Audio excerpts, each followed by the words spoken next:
seus julgamentos. Embora existam outros exemplos, talvez o indício mais intrigante de como o princípio da associação consegue nos estimular inconscientemente a gastar dinheiro venha de uma série de investigações sobre cartões de crédito e despesas. Na vida moderna, os cartões de crédito são um dispositivo com uma característica psicologicamente notável. Permitem que obtenhamos os benefícios imediatos de bens e serviços ao mesmo tempo que adiam os custos para daqui a várias semanas. Como resultado, associamos os cartões de crédito e seus símbolos e logotipos com os aspectos positivos e não negativos dos gastos. Meteorologistas pagam preço pelas instabilidades da natureza.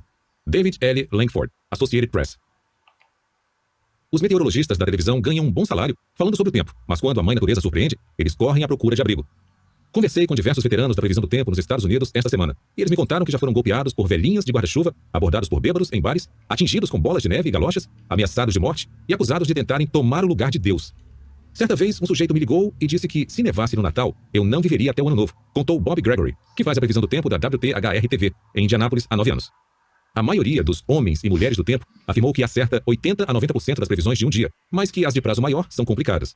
Eles também admitiram que estão apenas repetindo informações fornecidas por computadores e meteorologistas anônimos do National Weather Service ou de órgãos privados. Mas é atrás do rosto na tela da televisão que as pessoas vão. Tom Bonner, de 35 anos, que trabalha mais de uma década na CARC TV em Little Rock, Arkansas, relembra uma ocasião em que um fazendeiro brutamontes de Lonoc, que havia bebido umas e outras, dirigiu-se a ele num bar, apontou um dedo no seu peito e ameaçou. Foi você quem enviou aquele tornado que derrubou minha casa. Vou arrancar sua cabeça. Bonner disse que procurou pelo segurança, mas como não conseguiu encontrá-lo, respondeu. Tem razão quanto ao tornado. E vou dizer mais uma coisa. Mandarei outro se você não recuar. Mike Ambrose, da KGTV, recorda que, vários anos atrás, quando Mission Valley, em San Diego, sofreu uma grande inundação, uma mulher foi até o seu carro, bateu com força no para-brisa com o guarda-chuva e disse: esta chuva é culpa sua. Sonny Elliott, da WJBK-TV, que trabalha na área de Detroit há 30 anos, lembra que previu de 5 a 10 metros de neve na cidade anos atrás, mas que a neve acabou chegando a 20 metros. Como retaliação, seus colegas da emissora montaram uma geringonça que despejou umas 200 galochas nele enquanto fazia a previsão no dia seguinte. Tenho galos até hoje para provar, disse ele. Anexo 5.1. Culpados pelo mau tempo. Observe as semelhanças entre o relato do meteorologista, que foi ao meu consultório, e os de outros apresentadores do tempo da TV. O pesquisador de consumo Richard Feinberg queria descobrir os efeitos da presença dos cartões de crédito e de suas logomarcas sobre nossas tendências de gastos. Numa série de estudos realizados em West Lafayette, Indiana, ele obteve alguns resultados surpreendentes e inquietantes. Primeiro, os fregueses de restaurantes davam gorjetas maiores quando pagavam com cartão de crédito em vez de dinheiro. Num segundo estudo, estudantes universitários se mostraram dispostos a gastar 29% a mais em média por itens de um catálogo de vendas quando examinavam esses itens numa sala com algumas logomarcas do Mastercard. Além disso, nem perceberam que essas logomarcas faziam parte do experimento. Um estudo final mostrou que, ante um pedido de contribuição para a caridade, estudantes universitários se mostraram mais propensos a oferecer dinheiro quando a sala onde estavam continha logomarcas do Mastercard. 87% versus 33% numa sala sem logomarcas. Esta última descoberta é ao mesmo tempo a mais perturbadora e instrutiva sobre o poder do princípio da associação de gerar anuência. Embora os próprios cartões de crédito não fossem usados nas doações de caridade, a mera presença de seus símbolos, com suas associações positivas, estimulou as pessoas a gastarem mais dinheiro vivo. Esse fenômeno foi reproduzido em 2 estudos realizados em restaurantes cujos fregueses receberam suas contas em bandejas que continham ou não uma logomarca de cartão de crédito. As gorjetas foram maiores na presença da logo, mesmo no caso dos fregueses que pagaram em dinheiro. Como o princípio da associação funciona tão bem e de forma tão inconsciente, os fabricantes procuram associar seus produtos com a onda cultural atual. Durante a época das viagens tripuladas à Lua, desde bebidas para o café da manhã até desodorantes, tudo era vendido com alusões ao programa espacial americano. Nos anos de Olimpíadas, somos informados do spray para cabelos e do lenço de papel oficiais de nossas equipes olímpicas.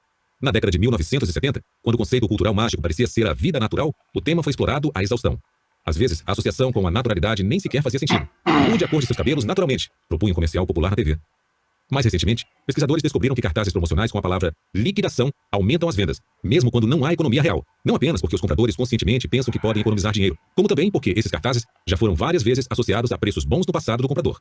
Assim, qualquer produto associado a um cartaz de liquidação recebe automaticamente uma avaliação mais favorável. Vincular celebridades a produtos é outra forma como os publicitários lucram com o princípio da associação. Atletas profissionais são pagos para serem relacionados a produtos diretamente ligados às suas atividades. Tênis, raquetes, bolas, ou não, refrigerantes, telefones celulares. O importante para o publicitário é fazer a associação. Não precisa ser lógica, basta que seja positiva. Claro que existe outra forma de explorar celebridades visando ao lucro. Recentemente, os políticos reconheceram a capacidade que a associação com celebridades tem de influenciar os eleitores. Os candidatos presidenciais se cercam de grupos de figuras não políticas conhecidas que participam ativamente da campanha ou apenas emprestam seus nomes. Mesmo nos níveis estadual e municipal, um jogo semelhante é disputado. Prova disso é o comentário que eu vi de uma mulher de Los Angeles expressando seus sentimentos conflitantes sobre o referendo na Califórnia para limitar o tabagismo em locais públicos. É uma decisão bem difícil. Tem grandes astros falando a favor e grandes astros falando contra. Você fica sem saber como votar. A sineta de Pavlov. Há muito tempo os políticos vêm lutando para se associar aos valores da pátria, mas é possível que na associação com um alimento eles tenham se saído melhor. Por exemplo, a Casa Branca tem por tradição tentar conquistar os votos de legisladores hesitantes durante uma refeição. Pode ser um piquenique, um café da manhã suntuoso ou um jantar elegante. Quando uma lei importante está para ser votada, os talheres de prata saem do armário. A arrecadação de fundos políticos também costuma envolver o oferecimento de comida. Observe que nesses eventos, os discursos e apelos por mais contribuições e maior empenho nunca são feitos antes que a refeição seja servida, mas somente durante ou após. Essa técnica possui várias vantagens, entre elas poupar tempo e envolver a regra da reciprocidade. O benefício menos reconhecido, porém, pode ser aquele revelado por uma pesquisa conduzida na década de 1930 pelo eminente psicólogo Gregory Hazran. Usando o que ele denominou técnica do almoço, Hazran descobriu que os participantes do estudo passavam a gostar mais de pessoas que conhecessem e coisas que experimentassem enquanto estivessem comendo. No exemplo mais pertinente aos nossos propósitos, cobaias foram apresentadas a algumas declarações políticas que haviam avaliado antes. Ao final do experimento, depois de apresentadas todas as declarações, Hazran constatou que apenas algumas haviam tido melhora em sua aprovação, aquelas mostradas durante a refeição. Essas mudanças na preferência parecem ter ocorrido de maneira inconsciente, já que as cobaias não conseguiam lembrar quais declarações tinham visto enquanto a comida era servida. Como foi que Hazran chegou à técnica do almoço? O que o fez pensar que funcionaria? A resposta pode estar nos 2 papéis acadêmicos que desempenhou durante sua carreira. Além de ser um pesquisador respeitado, foi também um dos primeiros tradutores para o inglês da literatura psicológica pioneira da Rússia. Tratava-se de uma literatura dedicada ao estudo do princípio da associação e dominada pelo pensamento de um homem brilhante, Ivan Pavlov. Embora Pavlov fosse um cientista de talento amplo e variado, havia, por exemplo, ganhado um prêmio Nobel por seu trabalho sobre o sistema digestivo. Sua demonstração experimental mais importante foi de extrema simplicidade. Ele mostrou que conseguia fazer com que uma reação típica do animal, a fome, salivação, fosse direcionada a algo dissociado da comida, uma cineta, simplesmente associando as duas coisas na experiência desse animal. Se a apresentação de comida para um cão fosse sempre acompanhada pelo som de uma cineta, logo ele estaria salivando somente ao som da cineta, sem nenhuma comida por perto. Não é grande a distância entre a demonstração clássica de Pavlov e a técnica do almoço de Hazran. Obviamente, uma reação normal à comida pode ser transferida para outra coisa pelo processo da associação pura. O grande insight de Hazran foi explorar o fato de que há várias reações normais à comida, além da salivação, sendo uma delas uma sensação boa e favorável. Portanto, é possível associar essa sensação agradável, essa atitude positiva, a qualquer coisa. Uma afirmação política é apenas um exemplo, estreitamente ligada à boa comida. Tampouco é grande a distância entre a técnica do almoço e a percepção dos profissionais da persuasão de que todos os tipos de coisas desejáveis, além da comida, podem prestar suas qualidades agradáveis a ideias, pessoas e produtos artificialmente associados. Em última análise, então, é por isso que modelos de boa aparência aparecem em tantos anúncios de revistas. Por isso, os DJs das rádios são instruídos a inserir a vinheta da emissora logo antes de tocarem um grande sucesso. E é também por isso que as mulheres que jogam bingo na reunião da Tupperware devem gritar a palavra Tupperware em vez de bingo antes de irem correndo apanhar seu prêmio. Apesar de sermos com frequência vítimas inconscientes do uso do princípio da associação pelos profissionais da persuasão, isso não significa que não saibamos como ele funciona ou que nós mesmos não o utilizemos. Existem muitos indícios, por exemplo, de que entendemos plenamente o sofrimento de um mensageiro imperial persa ou do meteorologista moderno trazendo más notícias. Na verdade, fazemos um esforço para não nos colocarmos em posições semelhantes.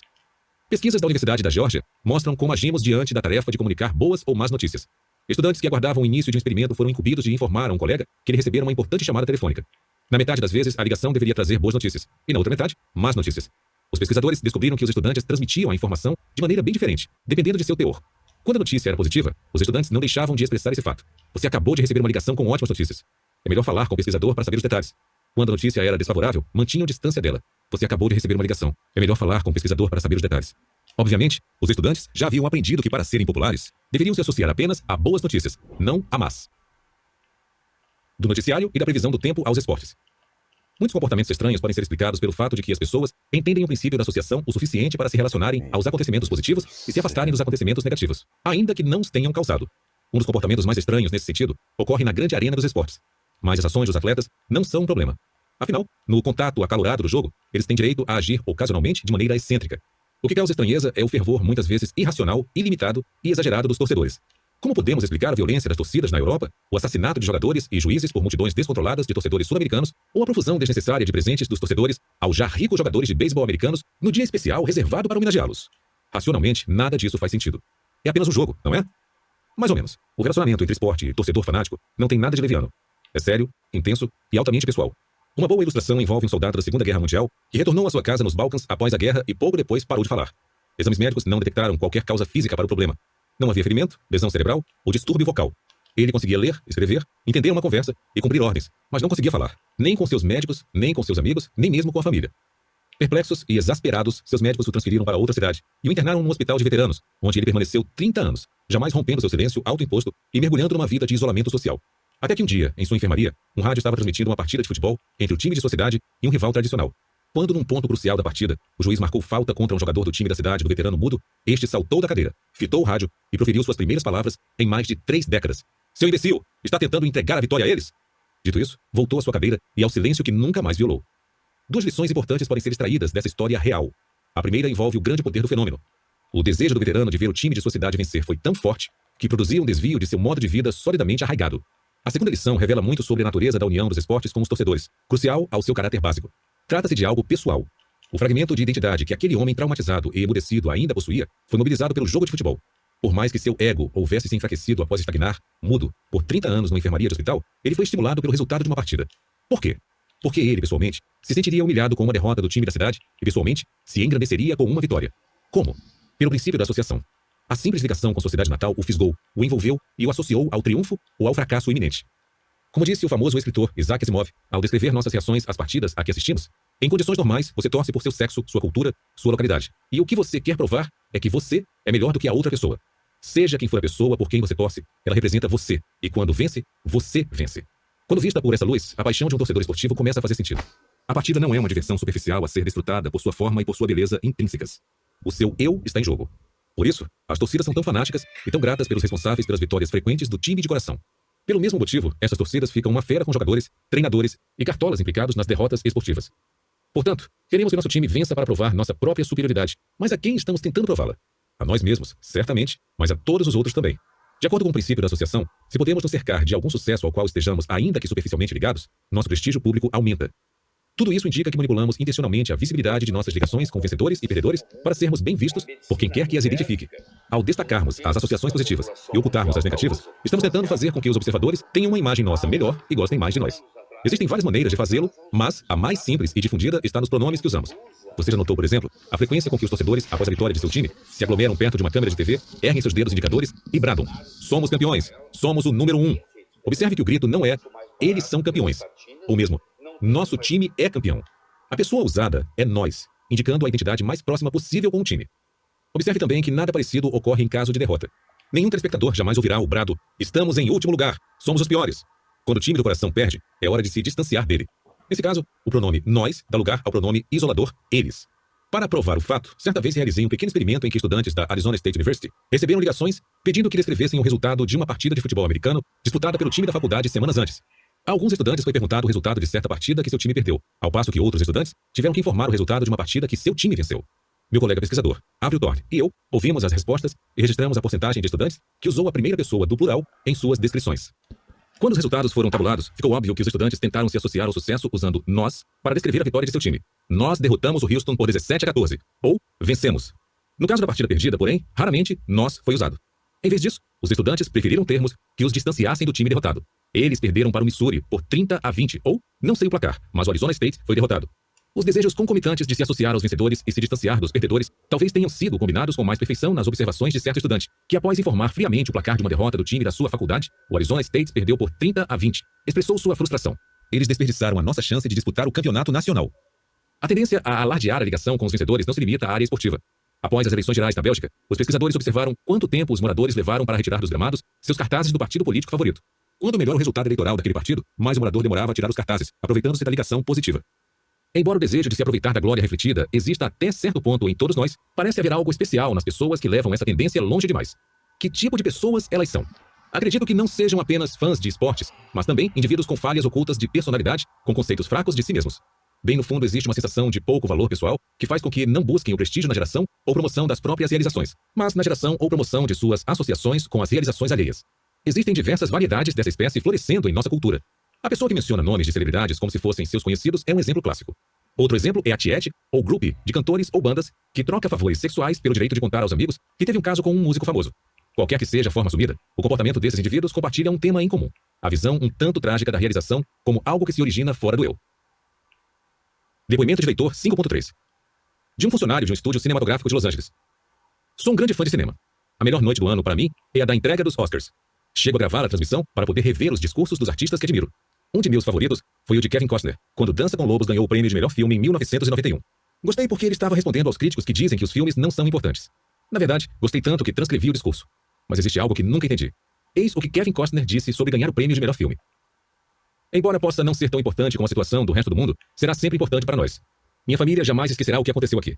Meus irmãos e irmãs indígenas, especialmente os Lakota Sioux, nunca esquecerão. E meus colegas da escola nunca esquecerão.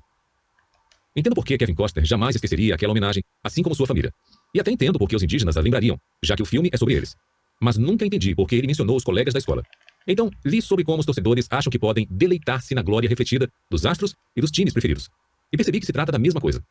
Depois do Oscar, as pessoas que estudaram com Kevin Costner iriam contar a todos os amigos sobre essa ligação com ele, achando que obteriam algum prestígio, embora não tivessem nada a ver com o filme. Ainda assim, elas teriam razão, porque é assim que o mecanismo funciona. Você não precisa ser um astro para obter a glória. Às vezes, basta estar associado de algum modo a alguém importante. Nota do autor. Testemunhei esse fenômeno em primeira mão quando contei a amigos arquitetos que nasci no mesmo lugar do grande Frank Lloyd Wright. Por favor, entendam. Não sei sequer desenhar uma linha reta, mas pude ver a reação favorável nos olhos dos meus amigos. Uau! Pareciam dizer. Você e Frank Lloyd Wright? Alguns deles empregam o princípio da associação de modo um pouco diferente. Em vez de se esforçarem para aumentar suas ligações visíveis com pessoas de sucesso, tentam aumentar o sucesso das pessoas com quem estão visivelmente ligadas. O exemplo mais claro é a mãe obcecada em garantir o sucesso do filho pequeno. Claro que as mulheres não estão sozinhas nesse papel. Alguns anos atrás, um obstetra de Davenport, Iowa, deixou de atender as esposas de 3 funcionários da faculdade local, supostamente porque seu filho, que estudava lá, jogou pouco tempo nas partidas de basquete universitário. Uma delas estava grávida de 8 meses na época. Defesa. Como a afeição pode ser aumentada de várias maneiras, uma lista de defesas contra profissionais da persuasão que empregam a regra da afeição deve, por estranho que pareça, ser curta. Seria inútil desenvolver uma porção de táticas específicas para combater cada uma das formas de influenciar a afeição. Além disso, descobriu-se que vários dos fatores que a produzem, atração física, familiaridade, associação, funcionam de modo inconsciente para produzir seus efeitos em nós, de modo que dificilmente conseguiríamos mobilizar uma proteção rápida contra cada um deles. Precisamos considerar uma abordagem geral aplicável a qualquer um dos fatores a fim de neutralizar a influência nefasta da afeição sobre nossas decisões de anuência. O segredo dessa abordagem pode estar no seu momento de aplicá-la. Em vez de tentarmos reconhecer e impedir a ação dos fatores de afeição antes que tenham uma chance de agir sobre nós, é melhor deixá-los funcionarem. Nossa vigilância deve estar voltada não para as coisas que possam produzir uma afeição indevida por um profissional da persuasão, e sim para o fato de que esta foi gerada. O momento de acionar a defesa é quando percebemos que estamos gostando mais do que deveríamos do profissional sob aquelas circunstâncias. Ao concentrarmos nossa atenção nos efeitos e não nas causas, podemos evitar a tarefa laboriosa, quase impossível, de tentar detectar e rechaçar as muitas influências psicológicas sobre o que nos faz gostar de alguém. Em vez disso,